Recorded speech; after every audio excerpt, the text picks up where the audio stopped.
And అందరికి ఇంకా మేము మహాబలిపురం బీచ్ చూసుకున్న తర్వాత అయితే డైరెక్ట్ గా మా అమ్మ వాళ్ళ ఇంటికి అయితే వెళ్ళిపోయామండి. నిజంగా బీచ్ లో కొన్ని ప్రాబ్లమ్స్ కూడా ఫేస్ చేసాము. మా నాన్న ఏమో చెప్పులు కొనుక్కోటా అని చెప్పి అక్కడికి వెళ్ళిపోయి ఇంకో చోటికి ఎక్కడికో వెళ్ళిపోయాడు, కార్ దగ్గరికి రాకుండా. అప్పుడు ఛాన్స్ సేపు వెయిట్ చేసి మా నాన్న వచ్చేంత వరకు వెయిట్ చేసి వచ్చేసరికి ఇంటికి చాలా లేట్ అయిపోయింది. మా అక్క వాళ్ళు అటు వచ్చి వాళ్ళ ఇంటికి అయితే వెళ్ళిపోయారు. ఇంకా మా అమ్మ వాళ్ళ ఇంటికి వెళ్ళిన ఒక్క రోజు అయితే ఉన్నాము.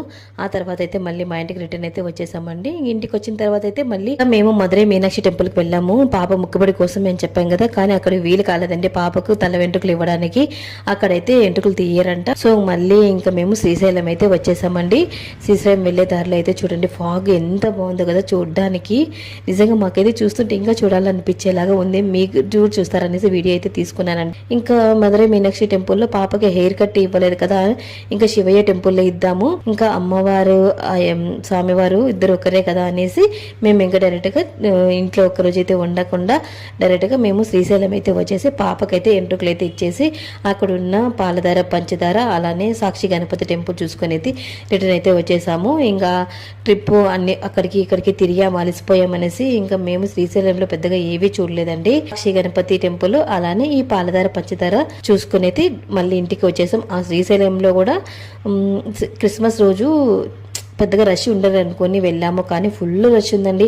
ఎక్కడ కానీ రూమ్స్ కూడా దొరకలేదు. మేము వెళ్ళిన వెహికల్లోనే మా కార్లోనే కాసేపు అయితే అలా పడుకునేసి నిద్ర లేచేసి ఫ్రెష్ అప్ అయిపోయి గుడికి అయితే వెళ్ళిపోయి ఆమె దర్శనం అయితే చేసుకున్నాము. దర్శనం అయితే చాలా బాగా అయింది మాకైతే. ఇంకా పిల్లల్ని అయితే చూడండి వీడియో అయితే తీసుకున్నాను, మీరు కూడా చూస్తారనేసి. ఇంకా శ్రీశైలం నుంచి డైరెక్ట్ గా మళ్ళీ రిటర్న్ అయితే వచ్చేసాము. అబ్బా ఈ టెంపుల్స్ తిరగడం ఏమో కానీ ఫుల్గా అలసిపోయారు పిల్లలు అందరూ కూడా, అలానే మేము కూడా అలసిపోయాంలేండి. ఓకేనా, ఇలాంటి మా పిల్లలతో వీడియో తీసుకుందామని తీసుకుంటుంటే మా పాప అస్సలు సపోర్ట్ చేయదండి. కనీసం ఒక ఫోటోలో దిగాలంటే ఎంత సమయం కేటాయిస్తుందంటే అంతసేపు అడుక్కోవాలి మేము. అమ్మ ఫోటో ప్లీజ్ తల్లి అనేసి అడుక్కోవాలి. ఎన్నిసార్లు ఫోటోకి అనేసి వీడియో అయితే ఏడుస్తున్నా కూడా తీసేస్తున్నాను. ఓకేనా, ఇంకా ఇవేనంటే ట్రిప్ వీడియోస్ ఇంకేమీ పెట్టదలుచుకోలేదు, ఉన్నవన్నీ పెట్టేశాను. మా నాన్న మొబైల్ అయితే ఉండిపోయినాయి, కానీ ఇంకా అవి ఎప్పుడు పెడతారేమో మరి. ఇంక ఇప్పటి వరకు ఇవేనండి వీడియోలో. చూడండి ఒక్కసారి మళ్ళీ రిటర్న్ అయితే వచ్చేసాము. ఫాగ్ ఎంత బాగుందో కదా, మేమైతే చాలా నిదానంగా అయితే వచ్చామండి. ఇంకో విషయం అయితే చెప్పాలండి, కొంచెం ఏంటి బస్సు మాకైతే హిట్ చేసేదండి. నిజంగా ఏం జరిగేదో ఏమో కూడా, ఇంకా దేవుడే మమ్మల్ని కాపాడేమో అనిపించింది. మా శ్రీవారి సమయానికి బస్సు అయితే వస్తుందండి, కనీసం వాళ్ళు హారన్ కూడా వేసుకోలేదు. టర్నింగ్స్ అయితే ఎక్కువ ఉంటాయని తెలుసు కదా మీకు శ్రీశైలం. మా శ్రీవారు తెలివిగా సైడ్కి అయితే తిప్పడం వల్ల మాకు ఎటువంటి ప్రమాదం అయితే జరగలేదు.